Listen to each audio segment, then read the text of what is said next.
Hi hello and welcome நண்பா. இது உங்கள் உண்மை என்ன? இவ்வளவு நாள் நம்ம என்னதான் ட்ரோல் கண்டென்ட்ஸ் இந்த மாதிரி விஷயங்களை பற்றி பேசியிருந்தாலும் இனிமே இன்னைக்கு நம்ம பார்க்க போகிற ஒரு விஷயம் பார்த்தீங்கன்னா சமூகத்தில் ஒரு மிகப்பெரிய இம்பேக்டை ஏற்படுத்திருக்கக்கூடிய ஒரு விஷயத்தை பற்றி நம்ம இங்கே காட்ட போகிறோம். வாங்க வீடியோக்குள்ள போகலாம். வீடியோக்குள்ள போகிறது மாதிரி மறக்காம நம்ம சேனலை சப்ஸ்கிரைப் பண்ணிடுங்க, லைக் பண்ணிடுங்க, தொடர்ந்து நம்மளோட இணைந்துருங்க. இந்த விஷயம் என்னன்னு பார்த்தீங்கன்னா, இப்போ திருத்தணி போகிற ஒரு ட்ரெயினில் ஒரு வடமாநில இளைஞர் வந்து தாக்கப்பட்டார் அப்படிங்கிறது வந்து ஒரு சென்சேஷனல் நியூஸாக நேஷனல் நியூஸாக போய்கிட்டு இருந்தது. அது உங்கள் எல்லாருக்கும் தெரிஞ்சிருக்கும். இப்போ அதில் என்ன ஒரு விஷயம்னு பார்த்தீங்கன்னா, அவங்க எல்லாருமே சிறுவர்கள். 17 வயசு, 16 வயசு அந்த ஏஜில் உள்ளவங்க. இந்த பசங்க ஒரு கத்தி எடுத்துக்கிட்டு இந்த அளவுக்கு செய்யக்கூடியது ஏன் அப்படிங்கிறது தான் நம்ம இந்த வீடியோவில் பார்க்க போகிறோம். ஓகே, என்னன்னு பார்த்தீங்கன்னா, முதல்ல இந்த பசங்க வந்து இவங்களோட அந்த இன்ஸ்டாகிராம் ஹிஸ்ட்ரி எடுத்து பார்த்தா ஃபுல்லாகவே வந்து பார்த்தீங்கன்னா, இவங்க அந்த வைலன்ஸோட பிரியிலே தான் இருந்திருக்கானுங்க. அதாவது அந்த வைலன்ஸ் சம்மந்தமான இதைத்தான் ரொம்ப விரும்பியிருக்காங்க. ஆக்சுவலாக ஒரு இது சொல்லுவாங்க தெரியுமா, நம்ம சின்ன வயசுலேருந்தே அதே ஃபாலோ பண்ணிட்டு இருக்காங்க. அந்த மாதிரி இவங்க ஃபாலோ பண்ணிட்டு இருந்திருக்காங்க. இந்த விஷயத்த ரொம்பவே அக்யூரா இவங்க ஃபாலோ பண்ணியிருக்காங்கிறது தான் உண்மை. இதில் பார்த்தீங்கன்னா, இப்போ இதில் தப்பு யார் சொல்கிறதுனா, இவங்க பெற்றவங்க தான் சொல்லணும். ஏன்னா இந்த பசங்க இந்த மாதிரி ஒரு விஷயத்துக்குள்ள அடிக்ட் ஆகுறாங்கிறது தெரிஞ்சுக்காத அளவுக்கு இருந்திருக்காங்க அவங்க. ஓகேவா? அது போக பார்த்தீங்கன்னா, இந்த பசங்க இது எப்படியும் ஸ்கூல்ஸ்லேயோ ஒரு இதுலேயும் வந்து கண்ட்ரோல் இல்லாம ஸ்கூல்ஸ்க்கு போகாம இது பண்ணிட்டு இருக்கும்போது, இவங்க பெத்தவங்க கண்ட்ரோல் பண்ணாதனால வந்த வினை தான் இது எல்லாமே. இந்த பசங்களோட ஒரு இது என்னன்னு பார்த்தீங்கன்னா, 2வது விஷயம் சரி இந்த பசங்களோட ஒரு மெயின் தாட் என்னன்னு பார்த்தீங்கன்னா, இந்த வட சென்னை நெறைய கேங்ஸ்டர்ஸ் மூவிலாம் வருது. அதில கேங்ஸ்டர் தான் பெரிய ஆளுன்னு காட்டுறாங்க.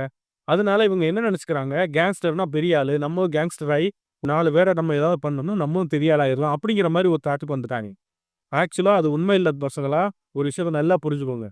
உங்களுக்கு ஒரு வாழ்க்கை இருக்கு. அ எல்லா கேங்ஸ்டர் படத்துலயுமே வந்து நீங்க அவங்க கெத்தா இருக்கிறாங்கிறத மட்டும் தான் பார்க்குறீங்க. கடைசில அவன் எப்படி சாவுறாங்கிறத வந்து முன்னாடி படங்கள்ல எடுத்துக்கிட்டு இருந்தாங்க. கத்தி எடுத்தவனுக்கு கத்தியால தான் சாவுன்னு. அதனால இடைப்பட்ட காலங்கள்ல இந்த மாரி ஒரு ரவுடிசம்ங்கிற ஒண்ணு உருவாகாம இருந்துச்சு.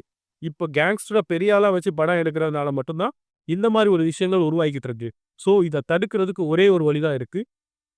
நம்ம கவர்மெண்ட் இந்த மாரி கேங்ஸ்டர்ஸ் சம்பந்தமான படங்கள எடுக்கிறத வந்து கூடுமான வரை வந்து இவங்க வந்து ஒரு இது பண்ணாங்க. தடை பண்ணி அதாவது ஒடுக்கணும். இந்த கேங்ஸ்டர் சம்மந்தப்பட்ட இது கேங்ஸ்டர் பெரிய ஆளா காட்டி, கேங்ஸ்டரோட பயோகிராஃபிய பார்த்து என்ன செய்ய போறாங்க இந்த பசங்க? எனக்கு அதான் புரியல. கேங்ஸ்டரோட பயோகிராஃபிய வச்சு அவன் ஒரு நாட்டுக்கு விடுதலை வாங்கி குடுத்த ஒரு சுதந்திர போராட்ட தியாகியோ ஒண்ணும் கிடையாது. ஓகேவா? ஒரு குற்றம் பண்ணிட்டு ஜெயிலுக்கு போயி, அத வச்சு ஃபேமஸ் ஆயி 4 பேர ஒரு குடும்பத்த கெடுத்து இந்த மாரி பண்ணக்கூடிய ஒரு கேங்ஸ்டர் ஃபிலிம எடுத்து, அவன ஒரு நீங்க ஹீரோவா காட்டும்போது, நான் ஆட்டோமேட்டிக்கா ஒரு ஹீரோவ பார்த்து தான் ஒரு சமூகம் வந்து ஆ இன்ஸ்பயர் ஆகும். ஸோ, நீங்க இவன ஹீரோவா காட்டும்போது, ஆட்டோமேட்டிக்கா அந்த சமூகம் வந்து அவன ஹீரோவா பார்க்குறாங்க. அப்ப நானும் இதே மாரி பண்ணோம்னா, நானும் ஹீரோ அப்படிங்கிற மாரி ஒரு முடிவுக்கு வருவாங்க. இதுல நம்ம அந்த காலங்கள்ல பார்த்தீங்கன்னா, எம்ஜிஆர், சிவாஜி, ரஜினி, கமல் வரைக்கும் வந்து பார்த்தீங்கன்னா, இந்த பாட்ஷா படத்துக்கு முன்னாடி வரைக்கி எல்லா படத்துலயும் ஹீரோன்னா ரொம்ப நல்லவரா இருப்பாரு. நல்லா பண்ணுவாரு.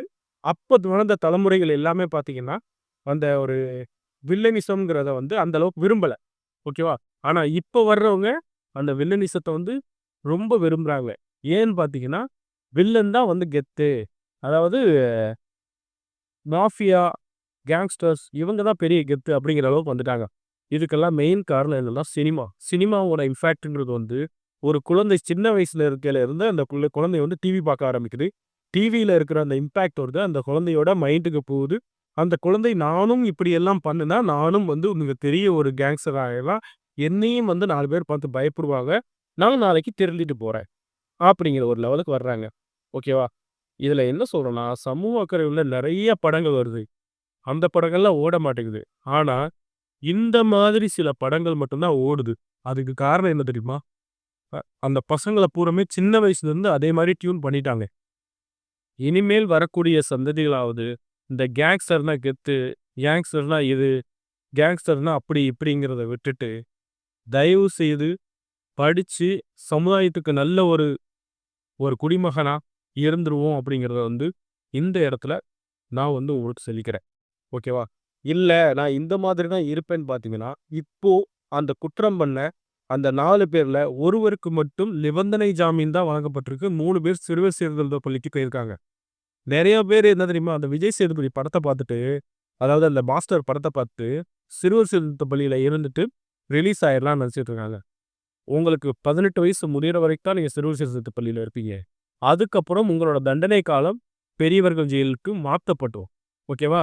நீங்க என்ன நெனச்சுட்ருக்கீங்க? சிறுவர் சிறுத்தை பள்ளியில போய் போட்டாங்கன்னா, நம்ம 18 வயசு ஆன உடனே நம்மள ரிலீஸ் பண்ணிருவாங்கன்னு நெனச்சுட்ருக்கீங்களா? உங்களுக்கு தண்டனை காலம் 5 ஆண்டு அப்டின்னாச்சுன்னா, நீங்க வந்து 2 ஆண்டு 17 வயசுல இருந்தீங்கன்னா, 2 ஆண்டு தான் சிறுவர் சிறுத்தை பள்ளியில மேக்ஸிமம் இருப்பீங்க. அதுக்கப்புறம் உங்க தண்டனை பூராமே வந்து ஜெயில்லயா இருக்கும். ஓகேவா? அதனால விஜய் சேதுபதி சொன்னாரு, 17 வயசு பையன வச்சு குத்த விட்டோம்னா, அவன் வந்து 2 வருஷத்துல வெளியில வந்துருவான் அப்படின்னு. அந்த இதெல்லாம் நடக்காது ராஜா.